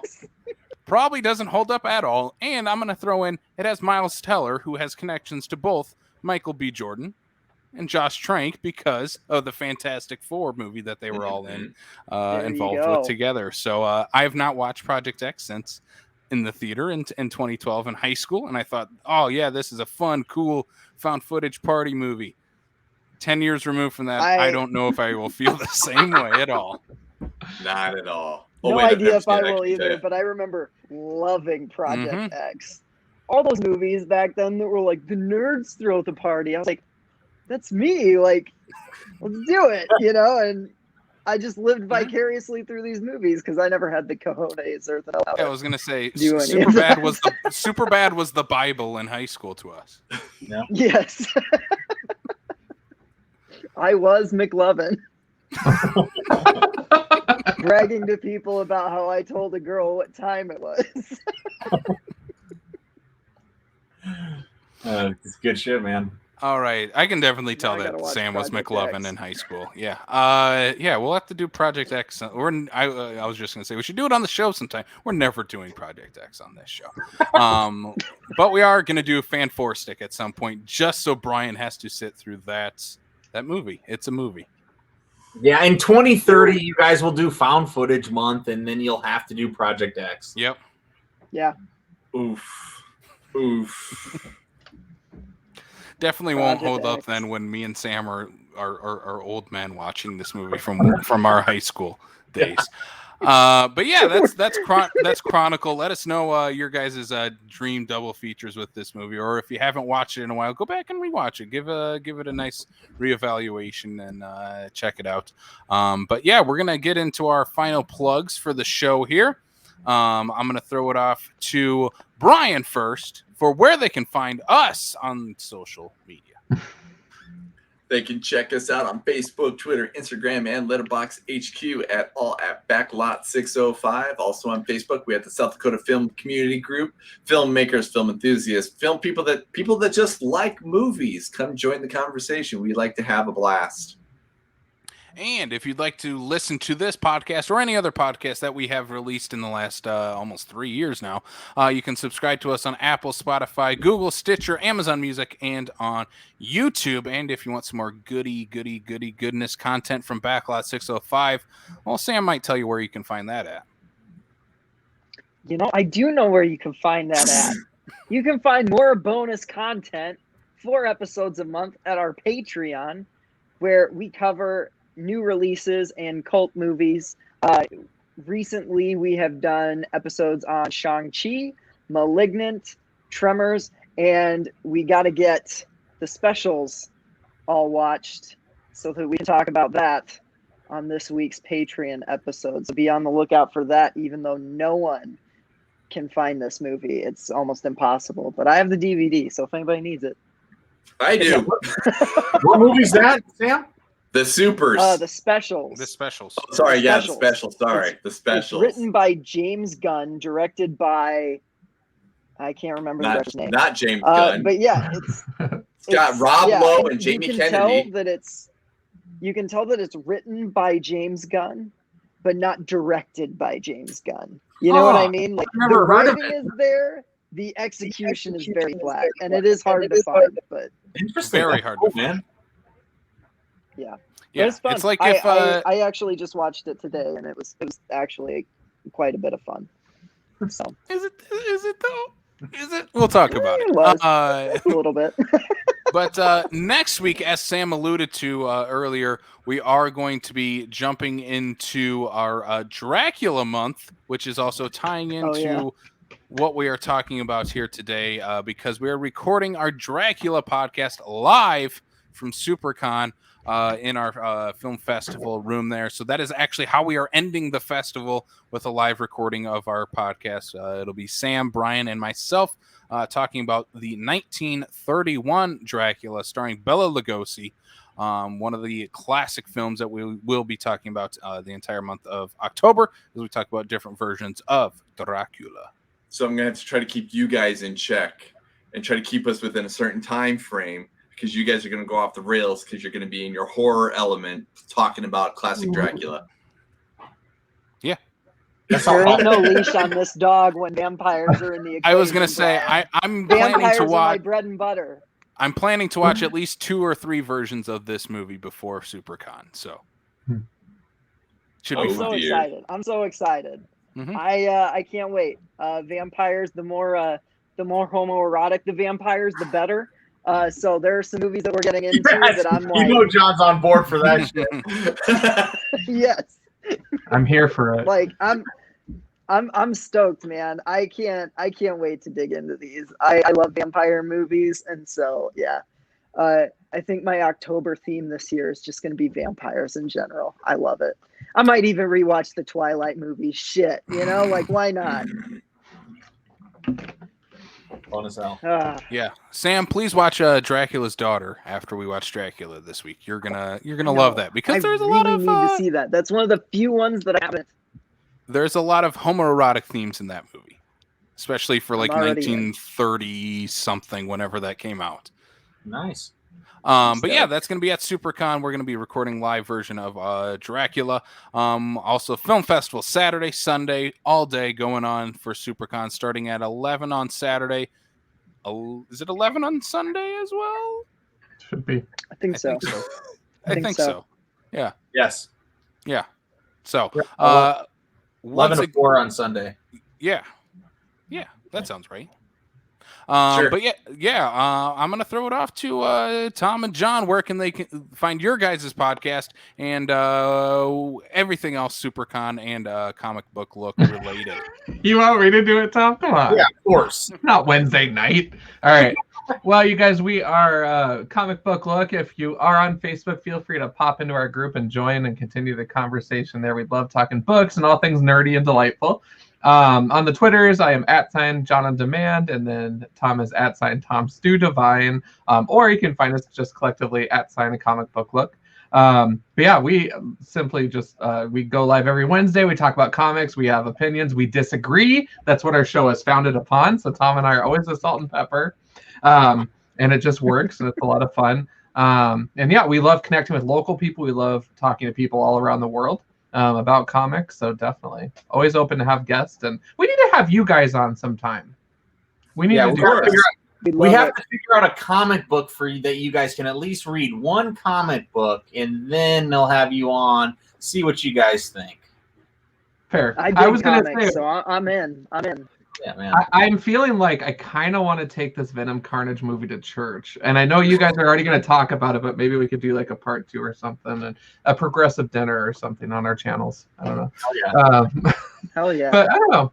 Yeah, we'll figure that out. It'll be fun. Mm-hmm. But anyways, yeah, that's where you find us.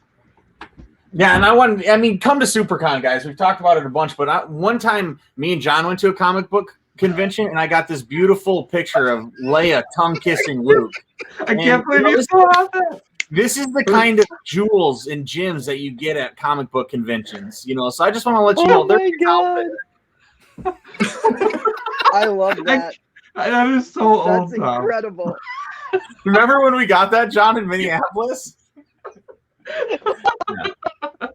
He's like, that's the kind of thing you don't get rid of. That's right, man. Oh my god. Oh, yeah. That's the kind of thing that makes me insanely jealous. Oh my god. That is the coolest piece of office decor I've ever seen. Sorry to bring it off the rails at the end and bring incest into this, guys, didn't we?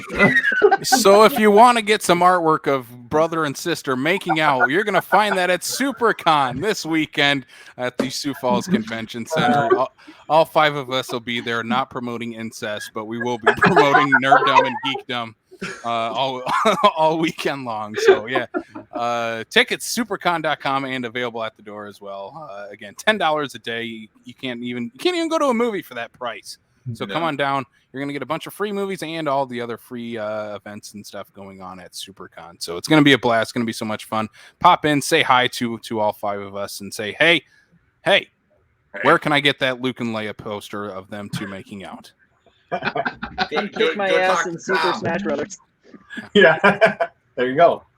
All right, Tom, John, thank you guys so much for joining us. This was a blast. We'll absolutely got to do this again. Thank you for having us. Yeah, thanks, All guys. All right, Sam. Take us more than 9 months to do it. It's all good. It's all good. 1 area code, right? Boom. That's it.